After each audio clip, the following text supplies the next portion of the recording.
नमस्कार। मेरे इस YouTube चैनल पर आप सभी का हार्दिक स्वागत है, अभिनंदन है। मैं हूं डॉक्टर वृंदा सिंह।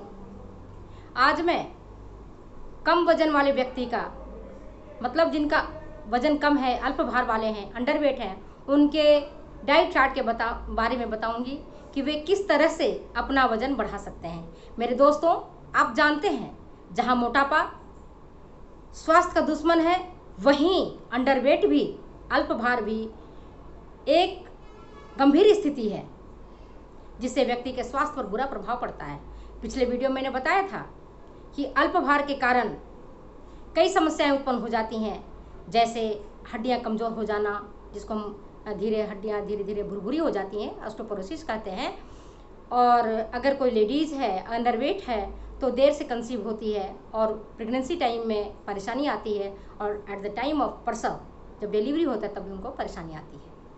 तो आज हम जानेंगे कि जो अंडरवेट हैं उनको हम किस प्रकार का आहार दें जिनसे कि उनका वजन बढ़े और वे सामान्य वजन को प्राप्त कर सकते हैं और एक अच्छा चुस्त फुर्तीला जीवन को व्यतीत कर सकते हैं।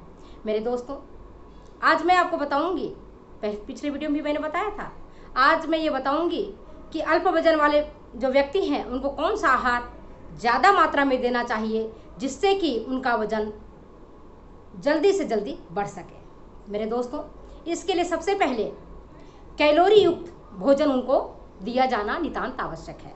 कैलोरी युक्त भोजन से मतलब जिनमें ऊर्जा होती है, जो ऊर्जा प्रदान करते हैं।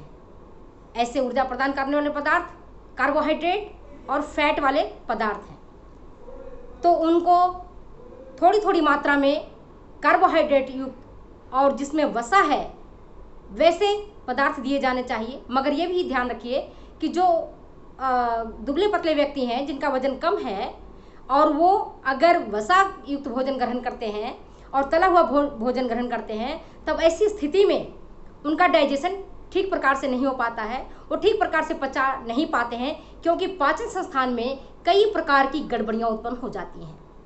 मेरे दोस्तों, इसी प्रकार से प्रोटीन की मांग उनकी जो बॉडी में होती है वह बढ़ जाती है, वसा की मांग उनकी बॉडी में बढ़ जाती है, कार्बोहाइड्रेट की मांग बढ़ जाती है, और वहीं आप देखते हो कि उनके जो शरीर है, उनके शरीर में कैल्शियम और विटामिन की भी कमी हो जाती है। तो अगर हम उनको भोजन के माध्यम से प्रोटीन युक्त अगर भोजन देते हैं तो काफ़ी हद तक उनको विटामिन और खनिज लवणों की मांग बढ़ जाती जो है पूर्ति हो जाती है। जैसे कि जो अल्प वजन वाले हैं वो ज़्यादा एनीमिक होते हैं, तो उनके आहार में लौह तत्वों से भरपूर भोजन दिया जाना चाहिए। अब आप ये मेरे दोस्तों पूछेंगे कि लौह तत्वों से युक्त भोजन हम कैसे, उनको किन किन भोज्य पदार्थों में मिलता है जिसको कि उन्हें हमें दिया जाना चाहिए।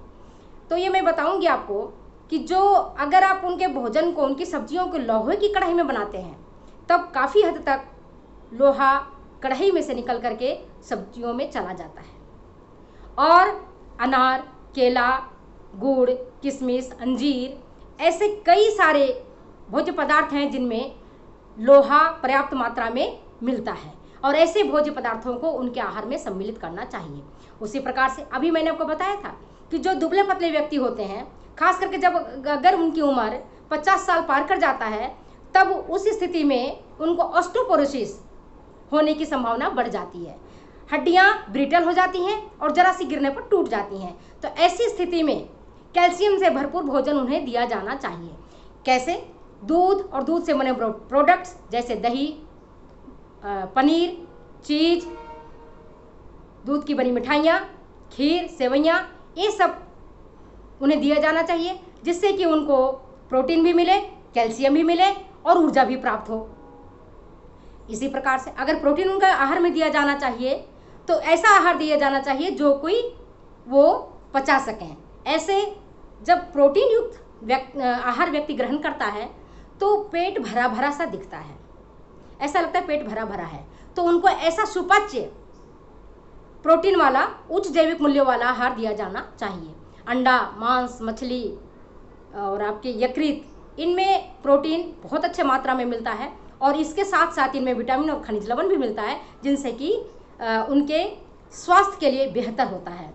इसी प्रकार से विटामिनों की पूर्ति आप फलों के माध्यम से कर सकते हैं, सब्जियों के माध्यम से कर सकते हैं। जैसे विटामिन ए की पूर्ति के लिए पीले फल जो भी आपको दिख रहा है, केला, पपीता, आम, ऐसी चीज़ें जो पीले फल हैं, सब्जियों में कद्दू, ऐसी चीज़ों को उपयोग में कर लेना चाहिए। हरे पत्तेदार सब्जियां, इनमें भी विटामिन ए प्रचुर मात्रा में मिलता है। विटामिन डी की प्राप्ति के लिए सूरज की जो प्रातः काल की किरणें हैं वो लाभदायी हैं।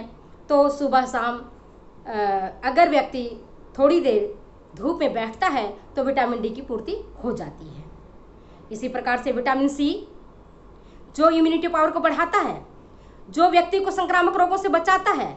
जो व्यक्ति अल्प वजन वाले होते हैं उनमें रोग होने की संभावना ज़्यादा होती है, खास करके संक्रामक रोग उन्हें जल्दी ही अपने चपेट में ले लेते हैं। अगर उनसे बचना है तो विटामिन सी से भरपूर मात्रा में भोजन ग्रहण करना चाहिए।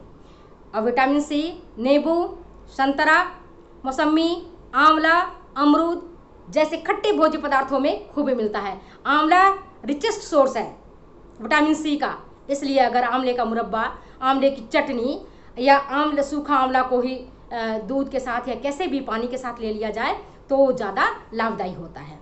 चलिए, ये तो रहा आपको मैंने बताया आपको उनको जो आपके अंडरवेट पर्सन हैं उनके आहार के बारे में। अब मैं ये बताती हूँ कि जो अंडरवेट व्यक्ति है उनको दोपहर के समय कम से कम 2 से 3 घंटा विश्राम करना चाहिए, क्योंकि अत्यधिक क्रियाशीलता होने के कारण शरीर से ऊर्जा निकलता है और कामों में व्यय होता है।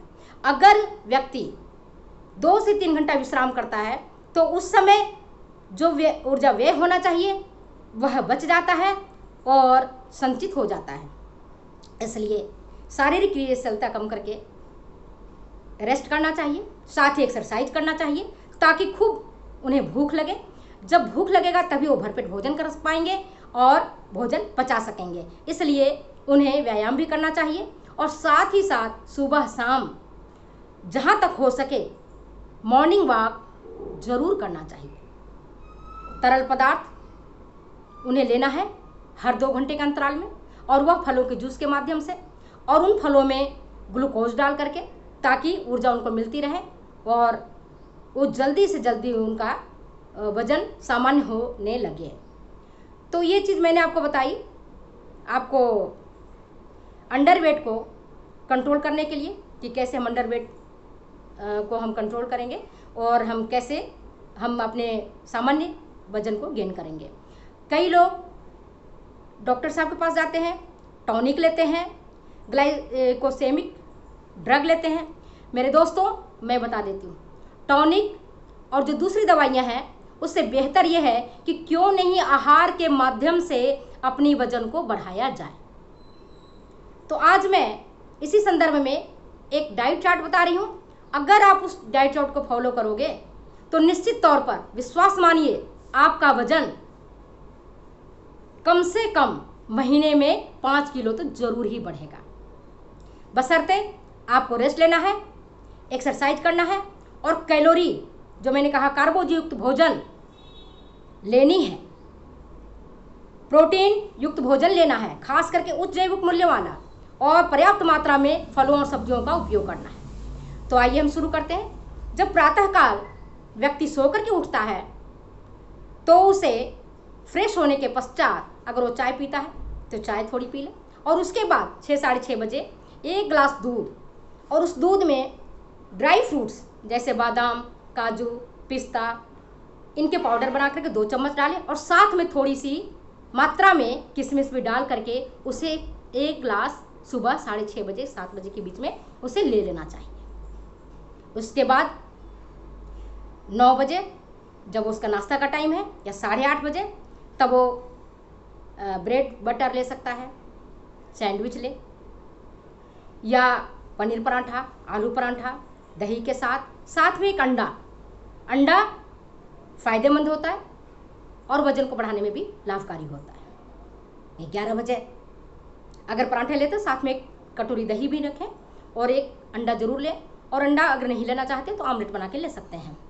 साथ में कोई फ्रूट चाहें तो आप ले सकते हैं। और उसके बाद 11 बजे मिश्रित फलों के आप जूस लीजिए। जो भी मौसम की फल मिल रहे हैं आपको, उन फलों का आप जूस लें।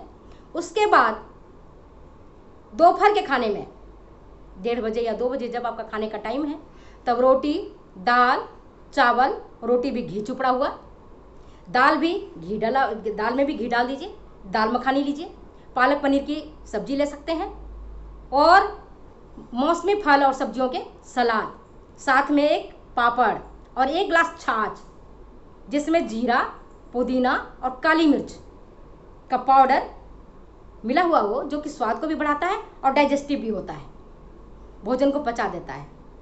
और भोजन प्रारंभ करने से पहले टमाटर का एक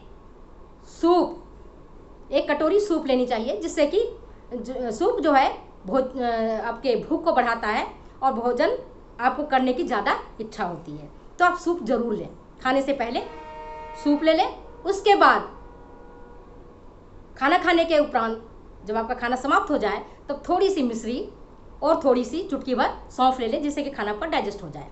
इसके बाद 4 बजे आप चाहें तो आपके केला का सेक लें, या पपीता, अनार, सेव, केला और अन्य सब्जियों को, जो खाने योग्य सब्जियां हैं, जैसे आपके गाजर, ककड़ी, खीरा और अन्य फलों का चाट बना सकते हैं, और उस चाट को आप ले सकते हैं, जिससे कि कब्ज वाली शिकायत नहीं रहे। अक्सर देखते हैं कि जो मोटापा से पीड़ित होते हैं और जो अल्प वजन वाले होते हैं, उन्हें कब्ज की शिकायत देखने को मिलती है। तो कब्ज को दूर करने के लिए ये बेहतर है कि वे कच्ची सब्जियां और फलों को उपयोग में लेवें। इसके बाद 5 साढ़े 5 बजे जब उनका टाइम चाय का है, तो उस समय अगर वो कॉफ़ी पीना चाहते हैं तो 1 कप कॉफ़ी या चाय, और साथ में मूंगफली के चक्की या कोई सैंडविच या कोई ब्रेड आप ले सकते हैं, और चाहे तो आप एक फल भी ले सकते हैं।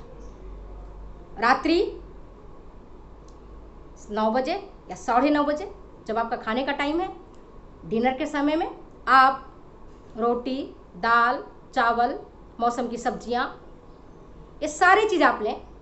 रोटी भी चुपड़ी होनी चाहिए, दाल में आप चाहें तो घी डालें। यद्यपि आपकी ये डाइट चार्ट आपके लिए, आप देखेंगे अगर इसको आप फॉलो करेंगे तो आपका वजन बढ़ेगा। और साथ ही साथ बीच बीच में तरल पदार्थ भी लेते रहें, जूस लेते रहें।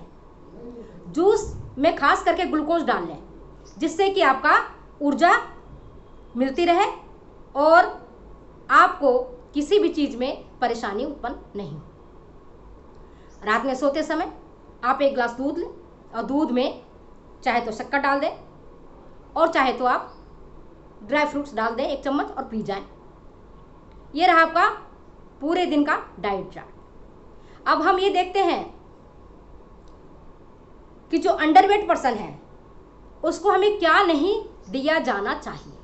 मेरे दोस्तों, ऐसे जो अंडरवेट पर्सन है, उनका जो डाइजेस्टिव ऑर्गन्स है वो वीक होता है, जल्दी भोजन को पचा नहीं पाता है। तो जब अगर आप बहुत अधिक तला भुना हुआ भोजन देंगे, तब वो उनको भूख नहीं लगेगी, उनकी भूख मर जाएगी। इसी तरह से अगर आप प्रोटीन युक्त बहुत भोजन देंगे तो पर भी उनका भूख मर जाएगा। तो अगर आप चाहते हैं कि उनका भूख बढ़े, तो आप उनको लाइट डाइट दें। और ये भी ध्यान रखें, एक बार भरपेट भोजन नहीं करके, जैसे कई लोग क्या करते हैं, 1 या 2 बार ही भोजन करते हैं, नाश्ता को अवॉइड करते हैं, शाम का चाय को भी अवॉइड करते हैं, केवल दोपहर में 1 बार खाना खाते हैं और रात्रि में 1 बार खाना खाते हैं। लेकिन जो अल्प वजन वाले व्यक्ति हैं, उन्हें ऐसा नहीं करना चाहिए। उन्हें दिन में थोड़ी थोड़ी भोजन करके, थोड़ी थोड़ी मात्रा में भोजन 5 से 6 बार करना चाहिए, जिससे कि उनको ऊर्जा मिलती रहे और शरीर में ताकत मिलती रहे, और सारे ऑर्गन्स जो उनके अभी कमज़ोर पड़ गए हैं वो सारे काम करने लगें। यह रहा आपका डाइट चार्ट। बहुत बहुत धन्यवाद, नमस्कार। अगर ये डाइट चार्ट आपको अच्छी लगती हो, अगर ये वीडियो आपको पसंद आई हो, तो ज़रूर शेयर करें, कमेंट करें, सब्सक्राइब करें, लाइक करें। धन्यवाद, नमस्कार।